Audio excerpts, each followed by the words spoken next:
हाँ जी दोस्तों, very good afternoon. कैसे हैं आप? और जैसे कि ये मेरी वार्निंग चैनलिंग है तो चलिए सबसे पहले मैं वार्निंग दूंगी कि ढेर सारी ऑरा क्लियरिंग करिए। और मैं भी देखिए मेरे बगीचे के इन खूबसूरत फूलों के साथ हमारे अपने चैनल की ऑरा क्लियरिंग कर रही हूँ। So let's start my video with this aura clearing. Okay, so जो ये वार्निंग चैनलिंग है ये क्या है दोस्तों? ये जो चैनलिंग है ये मेरी अबाउट 12 दिसंबर से लेके 21 दिसंबर तक के हमारे इस ह्यूज जो एक टाइम है हमारी लाइफ का, एक कहते हैं ना एक portal that is going to open again, and this is the just part of our journey. तो कोई ऐसी टेंशन की बात भी नहीं है। एवरी पोर्टल जब से आपकी अवेकनिंग हो जाती है, आप इस असेंशन प्रोसेस में आ जाते हो, these portals helps us in our ascension and our evolution. So कभी भी इस हमारे सेमेस्टर एग्जाम्स नहीं होते हैं, third semester fourth semester like this, तो इनसे घबराना नहीं है। बट येस, इस टाइम पे हमें थोड़ा सा फोकस, थोड़ा सा सीरियस कि ना एग्ज़ाम आने वाले हैं तो हम थोड़ा सा प्रिपरेशन कर लें। तो हमें प्रिपरेशन करनी होती है। सो ये चैनलिंग उसी की एक वार्निंग है कि यस, आप प्रिपेयर्ड हो जाइए, ठीक है। क्योंकि जब हमारे ये पोर्टल्स आते हैं, और ये जो 12 का पोर्टल है टिल 21 तक की मैं ये चैनलिंग कर रही हूँ, राइट, 21 दिसंबर तक की। तो लेट मी टेल यू कि जो ये टाइम है, इस वक्त आपके major issues are going to heal. That's what we required, good aura clearing, right. So major issue, जैसे one of the major issue is ego death.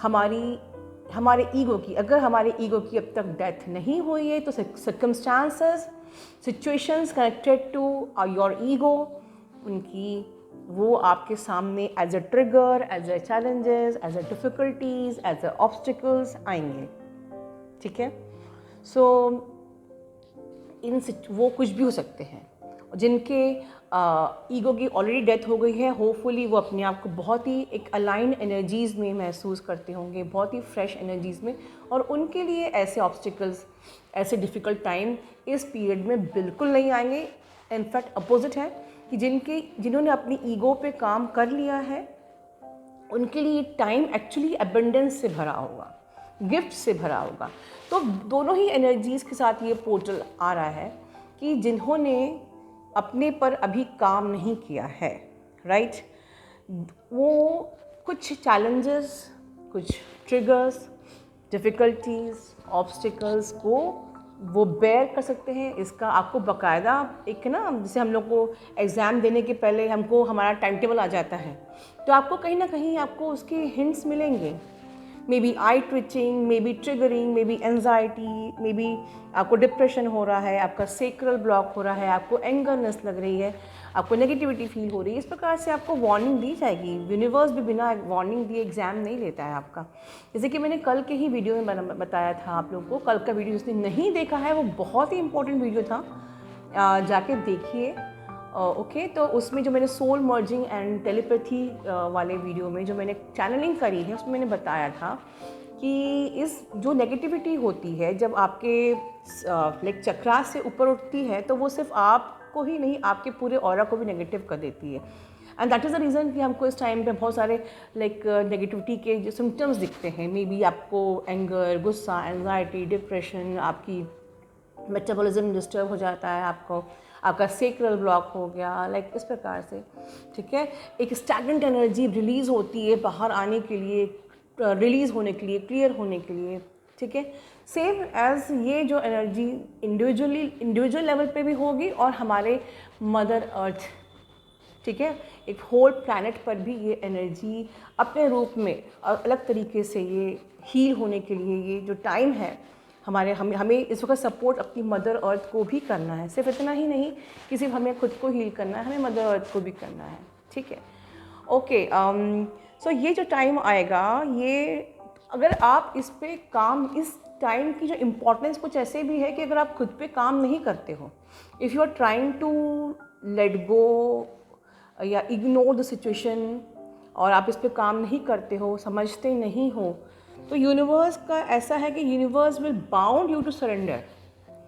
मतलब ठीक है, आप अगर इस चीज़ को हम अगर ऐसे समझें कि suppose whatever your thoughts are there and they are not align, मतलब आपने कोई चीज़ डिसाइड करी कि मुझे ये करना है, वो करना है, for example, and your thoughts are not align with the divine, ठीक है, your purpose is not align with the divine, so क्या होगा? आपको डिफ़िकल्टीज आएंगी, चैलेंज आएंगे। This is the way to recognise कि भाई I am doing something wrong. For example, आपको कोई ऐसा प्रॉब्लम आ गई है, नाउ यू टू ऐसी सिचुएशन में आ गई जहाँ आपको डिसाइड करना है कि मैं क्या करूँ। ओके, तो सबसे बेस्ट थिंग है जो मैंने कल के वीडियो में बताया था, जस्ट लाइक आप उसको ऑब्ज़र्व करिए। आप कल का वीडियो देखिए, मैंने बहुत अच्छे से इसको बताया है कि कैसे ऑब्ज़र्व करना है, एनालाइज करना है, कैसे उसको एक अपने रिजल्ट ओरिएंटेड बनना है। और कुछ समझ में ना आए तो आपको सप्रेस इमोशन मेरा सेशन है, वो इंस्टेंट हीलिंग के लिए भी होता है। आप उस सिचुएशन को, उस डेंस एनर्जी को उसमें भी यूज़ करके आप उसको हील कर सकते हो। तो जब कोई प्रॉब्लम आई है, अगर आपने कुछ डिसाइड किया है, कोई आपको लग रहा है कि उस चीज़ को करते वक्त कोई बैरियर आ रहा है, कोई ऑब्स्टिकल आ रहा है, कुछ आपको वो टेस्ट के फॉर्म में आ रहा है, ठीक है ना, और वो बार बार वो रुकावटें आ रही हैं, it shows that your decision is not align with the divine, तो वो नहीं सर्व करने वाला है, ठीक है। बट अगर आपने कुछ डिसाइड किया और वो आपको कोई बैरियर्स नहीं आ रहे, कोई ऑब्स्टिकल्स नहीं आ रहे, कोई प्रॉब्लम नहीं, things are going on happening smoothly, मतलब your purpose and you are aligning with the divine's purpose, your thoughts are align with the divine, तो वो तो सक्सेसफुली होना ही है, ठीक है। तो कुछ इस टाइप की सिचुएशंस भी आ सकती हैं। अपकमिंग 17, 18, 19, 20 ये कुछ डेज किसी के लिए थोड़े से डिफ़िकल्टी भरे हो सकते हैं, बिकॉज मैं ये चैनलिंग जो कर रही हूँ ये 12 to 21 तक के जो पोर्टल के लिए कर रही हूँ, राइट। तो होपफुली कि अभी किसी के लिए इनिशियल टाइम टफ हो सकता है, किसी के लिए, बट मोस्ट ऑफ के लिए ये पॉसिबल है, लाइक स्कॉर्पियन, साइटेरियंस, उनके लिए 17, 18, 19, 20 के आसपास के डेट चैलेंजिंग हो सकते हैं, बट उसको हील एंड डील करने का फॉर्मूला यही है, ठीक है। सो जैसे कि मैं आपको 2 महीने से बोल रही हूँ कि जो टाइम आया है टिल दिसंबर, हमें टेक्निक बस एक ही अपनानी है जो मैं बता रही हूँ, go inside, rest, that is the time, that is the reason I told you कि ये रेस्ट टाइम है, like animals go inside during the winters, ठीक है। आप अंदर जाइए, एनालाइज करिए, अपनी स्ट्रेटेजी को प्लान करिए। इंस्टेड अगर आप इस चीज़ को सीरियसली नहीं लोगे तो आपको आप ब्लेमिंग की एनर्जी में आ जाओगे, आप डाउटिंग की एनर्जी में आ जाओगे, आपको एंजाइटी, इरिटेशन, सब चीज़ें प्रॉब्लम होएगी, मे बी या आई ट्विचिंग की प्रॉब्लम भी कई लोगों को हो सकती है। तो अब हमें करना क्या है? सपोज़ कि टाइम आ रहा है तो हमें करना क्या है? हमें प्रिपरेशन करनी है, ठीक है ना। तो प्रिपरेशन मतलब कि कोई सिचुएशन जब आएगी तब तो हमें बहुत ही समझदारी से, वाइजली, इंटेलिजेंटली डील करना, जो मैं हमेशा बोलती हूँ, एनालाइज, ऑब्जर्व, एनालाइज, ठीक है ना। एंड इस प्रकार से आपको उसको रिएक्ट ना करके, क्योंकि आप रिएक्ट कर दोगे तो बवाल हो जाएगा। आपके एंड में तो हर चीज़ आपके कंट्रोल में है, राइट।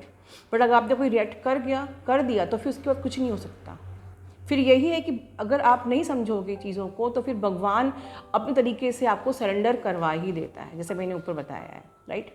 अगर आप भगवान के हिंट्स को, अपकमिंग टेस्ट एंड ट्रिगर्स को, चैलेंजेस को नहीं समझोगे तो भगवान फिर अपने तरीके से जैसा भी है ना, आपको सरेंडर करवा ही देगा। तो बेटर है कि चीज़ों को समझिए, रिएक्ट मत करिए, ऑब्जर्व करिए, एनालाइज करिए, ठीक है।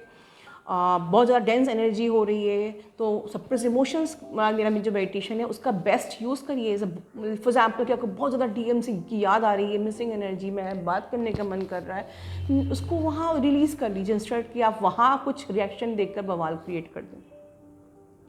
Other preparation for the planet also, क्योंकि मैं यहाँ पर my soul mission is to spreading the vibration for the mother earth है, और जिसके लिए मैं आप लोगों को तैयार कर रही हूँ, राइट।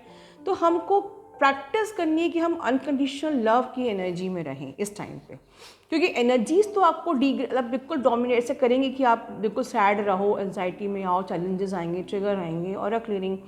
तो आप अनकंडीशनल लव की एनर्जी में रहने की प्रैक्टिस करिए। प्रैक्टिस से ही आप उस एनर्जी में रह सकते हैं, ऐसे सिर्फ सुनकर आप उस एनर्जी में नहीं आ सकते हैं।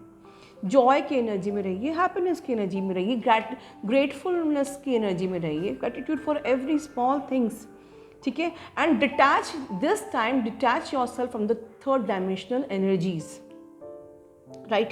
You should be very authentic with yourself.